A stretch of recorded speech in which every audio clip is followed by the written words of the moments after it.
Welcome to Conveyancing Matters, where this week Stu and I are going to talk about the problems with the property information form.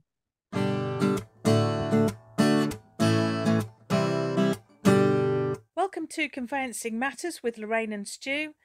Join us for a chat about all things property. So, Stu, how are you, mate? I'm very good. How are you, Lorraine? Yeah, I'm okay, thanks, Stu. Good. And buoyed up by our fantastic Conveyancing Matters networking event in Essex on your patch recently, Stu. That went very well, didn't it? Yeah, everyone seemed to have a really good time, a few drinks, and yeah, it was really engaging, wasn't it? Everyone kind of got into the spirit. It wasn't just conveyancers; it was conveyancers, estate agents, brokers, surveyors. So it was a good time was had by all, and there's a lot of value to be had from it. Yeah, absolutely. And of course, the sort of the hot topic at the time, which is what we were going to talk about, was obviously material information Yeah. and the property information form, and frankly, the fiasco, let's call it that the Law Society's had with updating the PIF. But I thought what was interesting, maybe as a starting point, Stu, is the material information requirements that trading standards have sort of attempted to impose on estate agents since November 2023. Yeah. It seems, Stu, from the people in the room that there's a lot of wait and see. Yeah, I suppose lukewarm would be one way of describing it. I People's think appetite. lukewarm would be overstating it, maybe. Yeah, lukewarm was, yeah, that would be overstating it, wouldn't it, actually? Yeah. Stone cold, maybe Yeah, something like that. yeah, I don't know, but that was the consensus in the room, wasn't it? That yeah, which is exactly what we thought would be the case, wasn't it? We thought, didn't we, that people would be sort of waiting to see what would happen, monitoring the sort of state agency publications, and yeah, seeing whether there was any likelihood of enforceability on the horizon. But yeah, no, it didn't seem to be much of an appetite. And of course, I think also not only that, but also everyone was acutely aware of the problems it would cause by actually going through this additional information. yeah, absolutely. And well, we'll put a tag to our very useful chat that we did a little while ago now with Mike Day, Mm. estate agency sort of supremo trainer and just general all round lovely guy. And he was pretty clear on it, wasn't he? And Yeah. you've picked up on this a lot, Stu. Mike's view was well, probably still is, unless and until there's a few, what did he call it, public hangings. Public hanging is the words he used to describe it. Yeah. Yeah, absolutely. Until some estate agents are actually hauled over the coals by trading standards, I think a lot of agents, as we've seen, are going to just sort of sit back and wait for that and see what happens. And of course, I think the fundamental problem with all of this that I certainly have is that by their own admission, trading standards call their commentary guidance. They make it clear it's Yeah. own guidance. And I cannot see how that's got to be judicially tested. What does it mean? What's the limit Yeah. of it? If it's only guidance, what enforcement can go with it? And that to me has always been the problem with it, apart from the very obvious fact that the Part C material information guidance just goes way beyond the information that frankly estate agents should ever be dealing with, doesn't it, Stu? Yeah, it's such a shame, isn't it? Because the theory behind it, providing more information at an earlier stage, there's nothing wrong with that theory. And I think we'd all be in agreement with it. Whether it's the silver bullet that solves everything, I'm not sure about that. But in theory, it's a great idea. But yet again, within our profession or within the housing moving industry, it's we just can't even get the initial forms right, can we? It's disappointing. No, I mean it's been handled very, very badly throughout. I think there was just far too much sort of tanks on the lawn by trading standards, and the point is that we're sort of talking about this content for conveyancers, but of course for anybody involved in the moving industry more generally, as we've said, whether it's estate agents, mortgage brokers, lovely people buying and selling houses. But if anybody wants to Google, trading standards material information, if you go and look at Part C of their requirements, you will see that they're wanting the estate agents to put up details about whether there's coastal erosion affecting the property and coal mining and all the sorts of things that, quite frankly, one would have been expecting the conveyancer on behalf of the buyer to be dealing with. But of course, Stu, I think for me, the most ridiculous example in trading standards guidance is the fact is the 2 or 3 pages of content that is, trading standards are expecting estate agents to engage with on the Building Safety Act, including the Act itself. I mean, Yeah. to my mind, that is just utter nonsense. Utter nonsense. Yeah. And I absolutely have every sympathy. And this isn't a tax on the lawn thing for me. I've got every sympathy with estate agents here, because that's not their job. And I think 98% of them would agree and say, no, that's not our job. That's what the lawyers do. Yeah, that sums it up, doesn't it? It's exactly that. And unfortunately, that no one's drawn that line in the sand as to where we should be stepping in, interpreting information and helping clients. And that was apparent when we spoke in Rayleigh last week, wasn't it? With all our sort of estate agency friends. They were all, had mass concerns over what they would be asked to comment on and help clients out with. So, yeah. And that's the point. If you don't know where the line is for misrepresentation, well, you're on very dangerous ground.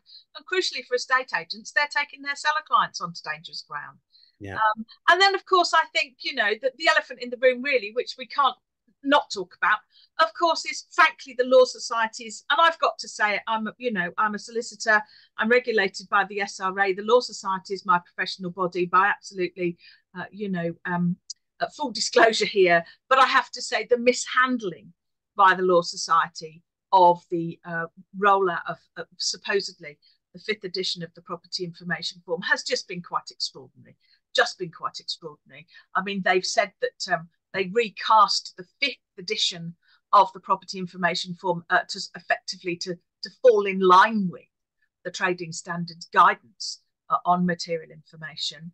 And they did it without really any meaningful consultation with conveyancers at the coalface, Stu. And it's just meaningful consultation. Was there any? It's just, I'm trying to be polite, to be honest. Yeah, it's just a demonstration as to how far removed some people can be in powerful positions that implement these kind of things, and they're so removed from what's happening in practice. Yeah, and I think that can be said for a lot of things that sort of thrust upon us. Over the years, whether that be the Building Safety Act, whether it be HIPS yonks ago, whatever it may be. Again, it's always the same thing.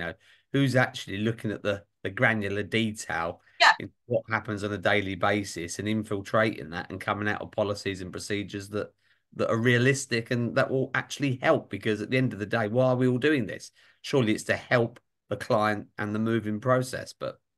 Yeah, and I think and the Law Society has rolled back. So they sort of sprung the 5th edition of the property information form, which, for the benefit of people watching this don't know, it's a form that a seller has to complete at the beginning of a conveyancing transaction to give the buyer lots of practical information about, boundaries, disputes, occupiers, planning, utilities. I mean, a massive amount of useful information on there. It's one of the central forms that we need for the conveyancing process. But the first thing the Law Society did was amend it and contemplate that the seller would complete it at the beginning, usually before the solicitor has engaged, the seller has engaged a conveyancer. And they sort of captured and sort of swept up all of the guidance that trading standards appear to think we all need. And it was just an absolute mess. And they released it without any fanfare at all on the 25th of March. They then said that conveyancing quality scheme accredited law firms had to use it from the 25th of June. But what they've actually done very late on Friday last week is basically kick it into the long grass, and I quote, "We have listened to recent feedback on the updates made to our property information form, intended as a pragmatic response to new guidance on material information." The Law Society go on, "Having reflected on the strength of feeling, we have decided to postpone compulsory implementation for conveyancing quality scheme members until January 2025 while we consult members further." Well, they've just got so much egg on their face, Stu. They should have done that in the first place. I mean, I find it quite extraordinary. to be quite honest, Absolutely. how it's Absolutely. been so badly handled. I've still got questions. I'll publish them that I'd be interested that they ask, but I'm not aware of any consultation with your regulator on this, Stu, the Council for Licensed Conveyancers. I mean, have you seen anything in your inbox? No, absolutely nothing. No. And I think what was interesting and what really came out of our discussion in Rayleigh last week, Stu, that where we've got a big, a big chunk of the profession that supposedly has to use this form, and a very big influential, if not in numbers, certainly in terms of Yeah. involvement in chains, CLC regulated firms that don't have to use the form. Well, as we saw last week, and it's something I hadn't thought of in the amount of detail that, until we chatted last week, that was always going to create an issue, wasn't it? Yeah, yeah, yeah. Some having to use it, some not. Yeah, I just find the whole thing quite shocking, really.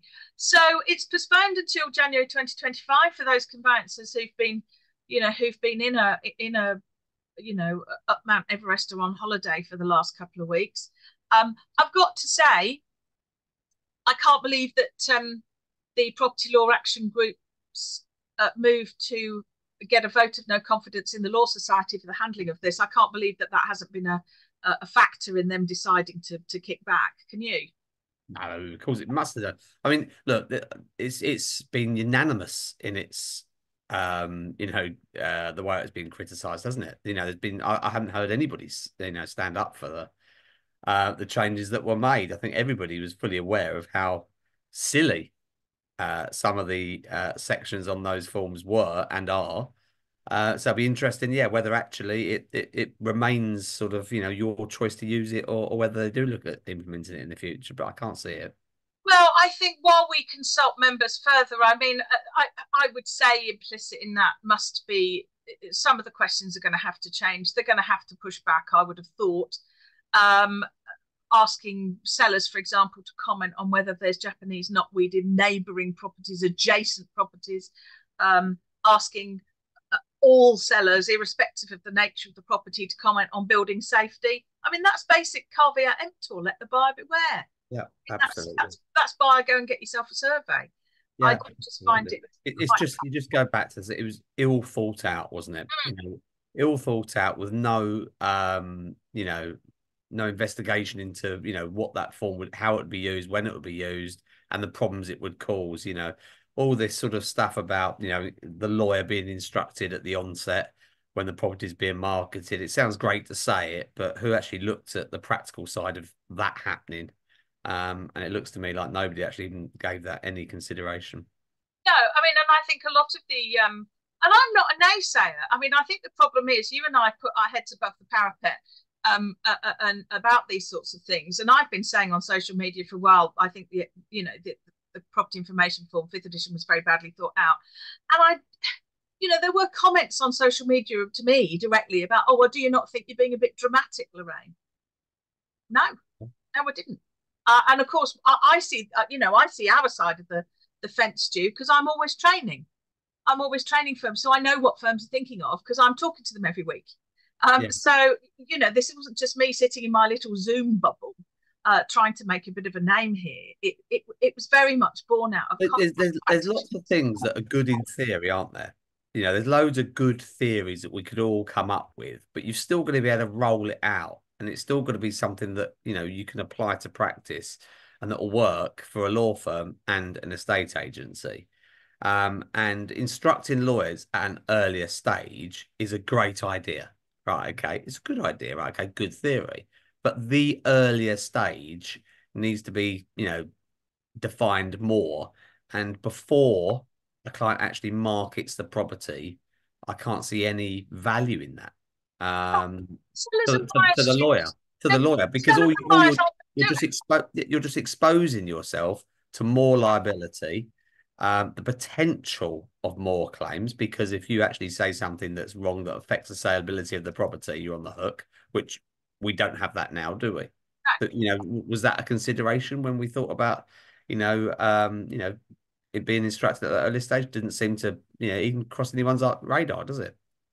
And I think the point is, and a lot of this narrative about sort of upfront information and the sort of the hanger upon which a lot of these concepts are sort of sitting is that sellers and buyers will be prepared to instruct their conveyancing lawyers earlier in the transaction.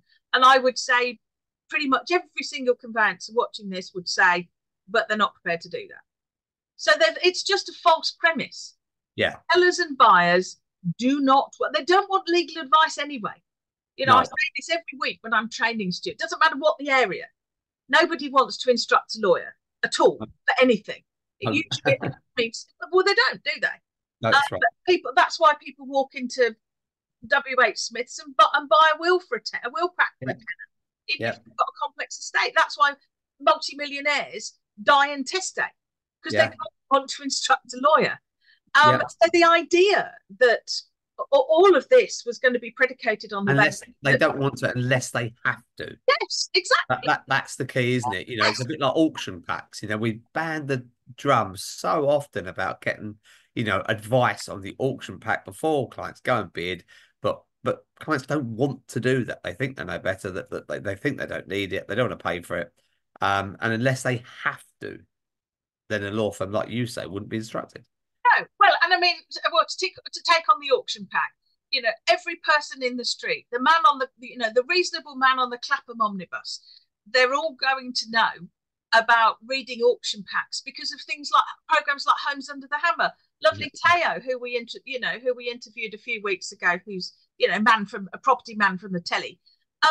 Every single property program, Homes Under the Hammer being the classic example, has been saying for years, 20 years probably, read the auction pack, and consistently people don't. So this whole idea that this entire shift of the focus of the conveyancing process was going to hang on sellers and buyers instructing their conveyancers up front was, to my mind, always a complete fallacy. Clients were going to do it. The naive thing, yeah. And some people are suggesting, Stu, rather bizarrely, that the government mandates it. So that's what's they saying, forces people to take legal advice early on. You know, it's just ridiculous. Absolutely. Yeah. The more I think about it, the more irritated I get. Well, yeah, it goes back to, you know, the client doesn't have the thirst for that knowledge at that stage if they're a buyer. And we come to that conclusion by asking estate agents what buyers want to know at that point when they're looking at the property. And when we held our live event last week, the consensus was that no client wanted to know the intricacies of that, you know, that in-depth material information. They wanted to know a much more basic, you know, set of information before they offered. Estate agents don't want that information at that point because it's a barrier to actually getting the property on the market and something they don't know about. And lawyers don't want to be involved with it at that stage because, of course, it increases our liabilities, increases the work that we have to do with the potential of not being paid for it. I mean, it's just... So who actually, you know... Who benefits? Because all that was going to happen, as we saw from our discussion last week, is that it was just going to build in extra delay. And also, Lorraine, I get really frustrated. One of my absolute bugbears, and we must do another conveyancing 101, I think, because... one of my absolute bugbears now is people talking about how long the conveyancing process takes. Oh, yeah. And all you're going to do all of a sudden is shift the actual process from here to here. So all of a sudden we're going to, you know, measure how long it takes from when the property's marketed. It's you know, you're not. It's almost how long it actually takes doesn't matter because there are so many different facets to a transaction that you know that there is no average. But certainly by instructing lawyers at an earlier stage, by all the upfront information, you know, scenario, I don't think it's going to improve it or make it any more streamlined or quicker at all. No, I don't. And the thing is, well, it's potential for significant duplication, but also, Stu, what appears to have been removed from this entire narrative then is one of context. And given that the idea is that you know, a fundamental part of the conveyancer-client relationship is know your client. So we're supposed to know what our client's intentions for a property are. And it's a point I made last week, but you know, an overage provision, an overage uplift is completely irrelevant to a buyer who doesn't intend to develop the back garden. Yeah. Whereas it's very significant for somebody who does. Yeah. And the same with, you know, any covenant, any obligation. And of course, what people forget in all this is the fact that despite the fact, you know, some covenants might not be binding. They might be on the register, but they might actually not be binding. We can make it even more simpler, can't we? And we can look at documents of any ilk. I mean, and when HIPS came in, one of the big things we spoke about was, all of a sudden the property's actually sold, you got a buyer. Guess what? Everything's out of date. Well, it doesn't seem that we've learned any kind of lesson from that era. Because again, you're gonna have all this documentation, all this information that could have been completed a year ago. And one of our duties as conveyancers is to make sure that the information that our clients put out, well, is to actually check the information on the property information form, but is also to remind our clients, as you say, Stu, to say to our sellers, well, if that's out of date, you've got to update it. So Yeah. the seller's going to have to do it all again anyway. Yeah. And then there's the risk of different answers, different emphasis. Then there's the risk of misrepresentation. I mean, I do find this whole debacle quite extraordinary, and it is going to run and run because the Law Society hasn't said we're not going to do this. So everyone's going to be panicking about this at Christmas. So, I mean, at least we'll have something to talk about at Christmas, won't we? Unless the Law Society, Stu, has sort of, seen sense, really, because whatever the good intentions, maybe by way of conclusion, because I think we could talk about this for days, the material information is not something that's being widely embraced by estate agents yet. And frankly, the Law Society could have asked Trading Standards about that.